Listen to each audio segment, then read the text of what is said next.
निराशा एक ऐसी स्थिति है जहां सारी संभावनाएं लगभग खत्म होता दिखाई पड़ता है। जब हम निराशा के दलदल में बुरी तरह धंस जाते हैं तब अपनी जीवन की सार्थकता को या तो भूल जाते हैं या फिर आंकने में असमर्थ हो जाते हैं। सभी लोगों के जीवन का मूल्य अलग अलग है और यह उस व्यक्ति पर निर्भर करता है कि उसके जीवन का मूल्य जो दूसरे व्यक्ति लगाता है क्या वही उसका जीवन का मूल्य है या कुछ और। अगर आप दूसरों द्वारा लगाए गए मूल्य पर राजी हो जाएं तो फिर अपनी खुशी, सफलता, जीवन जीने के तरीके सारे के सारे आपने गिरवी रखती है। प्रकृति ने जो तुम्हें दुनिया में श्रेष्ठ होने का वरदान दिया है वह नाहक ही निरर्थक मालूम होगा। आप अपने जीवन के परिस्थितियों के मालिक खुद हैं। आप चाहें तो अपने कर्म द्वारा मालिक भी बन सकते हैं और नौकर भी। आज की कहानी में जीवन की सार्थकता अर्थात जीवन के मूल्य की है। नमस्कार, मेरा नाम जितेंद्र कुमार चंचल है और आप देखना शुरू कर चुके हैं द हिस्ट्री ज्ञान।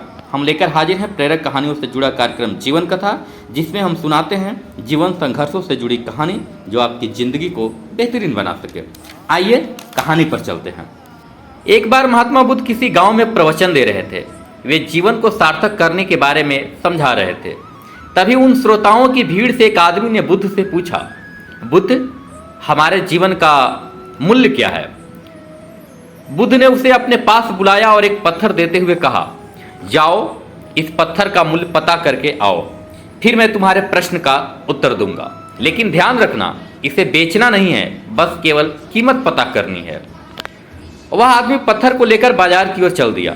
वह एक सब्जी मंडी से गुजर रहा था तो उसे लगा कि क्यों न इस बाजार में इस पत्थर का मूल्य पता कर ली जाए। तभी उसे एक संतरा बेचता हुआ व्यक्ति दिखलाई पड़ा। उसने उस पत्थर को उसे दिखाते हुए बोला, भाई इस पत्थर का मूल्य क्या है? संतरे वाले ने उस पत्थर को देखा और बोला, मैं इसे 12 संतरे दे सकता हूँ। आप चाहो तो 12 संतरे के बदले इसे मुझे दे सकते हो। वह व्यक्ति ने संतरे वाले से कहा, मेरे गुरु ने इसे बेचने से मना किया है, सिर्फ मूल्य पता करने को कहा है। वह पत्थर लेकर आगे बढ़ गया। उस व्यक्ति उस पत्थर को लेकर एक सब्जी वाले के पास पहुंचा और कहा, भाई इस पत्थर की कीमत क्या है? सब्जी वाले ने उस चमकीले पत्थर को देखा और कहा, मैं अधिक से अधिक 1 बोरी आलू दे सकता हूं, अगर तुम बेचना चाहो तो बोलो। वह व्यक्ति ने वही न बेचने वाली बात दोहराई और आगे बढ़ गया। वह आगे एक सोना बेचने वाले के पास गया और उसे उस पत्थर को दिखाया। सुनार उस चमकीले पत्थर को देखकर बोला, तुम इसे 50 लाख में बेच दो। उसने मना कर दिया तो सुनार बोला, 2 करोड़ में दे दो या तुम खुद ही बता दो इसकी कीमत क्या है। जो तुम मांगोगे मैं वह दूंगा। उस आदमी ने सुनार से कहा, मेरे गुरु ने इसे बेचने से मना किया है, सिर्फ कीमत पता करने को कहा है। आगे वह आदमी एक हीरे बेचने वाले जौहरी के पास गया और उसे वह पत्थर दिखाया। जौहरी ने उस बेशकीमती पत्थर को देखा तो पहले उसने एक लाल कपड़ा बिछाया और उस पर उस पत्थर को रखकर उस बेशकीमती पत्थर की परिक्रमा लगाई और मत्था भी टेका।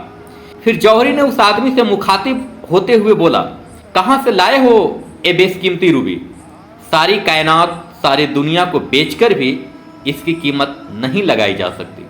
ये तो बेशकीमती है, अमूल्य है। वह आदमी हैरान परेशान होकर सीधे बुद्ध के पास आया, अपनी आप बीती बताई और बोला, बुद्ध, अब आप ही बताएं कि मानवीय जीवन का आखिर मूल्य क्या है? बुद्ध बोले, जब तुम इस पत्थर को संतरे वाले को दिखाया तो उसने इसकी कीमत 12 संतरे बताई। सब्जी वाले के पास गया तो उसने इसकी कीमत 1 बोरी आलू बताई। आगे सुनार ने इसकी कीमत 2 करोड़ बताई और जौहरी ने इसे बेशकीमती बताया। पत्थर एक ही था, लेकिन इसे पहचानने वाले ने इसकी कीमत अलग अलग अपने अनुसार लगाई। किसी चीज की कीमत सामने वाला अपनी हैसियत और जानकारी के अनुसार लगाता है। ठीक तुम्हारा जीवन इस पत्थर के समान बेशकीमती है। वह व्यक्ति बुद्ध का उत्तर सुन जीवन की कीमत समझ गया और बुद्ध को नमस्कार कर चला गया। इस कहानी का मोरल क्या है? इस कहानी से हम क्या सीख सकते हैं? यह कहानी हमें बताती है कि हर किसी के लिए जीवन का महत्व अलग अलग होता है। जो जिस तरह की परख रखता है उसका जीवन वैसा ही हो जाता है। अगर हम अपने ही जीवन का मूल्य नहीं समझेंगे तो कोई दूसरा क्या समझेगा। लोग अपने अपने हिसाब से आपके जीवन का मूल्य लगाते हैं। प्रकृति ने आपको अमूल्य बनाकर भेजा है जिसका मूल्य लगाना असंभव है। लेकिन हाँ, यह तब तक नहीं हो सकता जब तक आप अपने होने की कीमत न समझ पाए। चाहे आप जिस भी फील्ड में हो, जिस भी क्षेत्र में हो, आप उस फील्ड के बादशाह हो सकते हैं। और यह तभी संभव है जब आप अपनी कीमत खुद लगाएं, दूसरों का कोई हस्तक्षेप ना हो। आज की कहानी में इतना ही।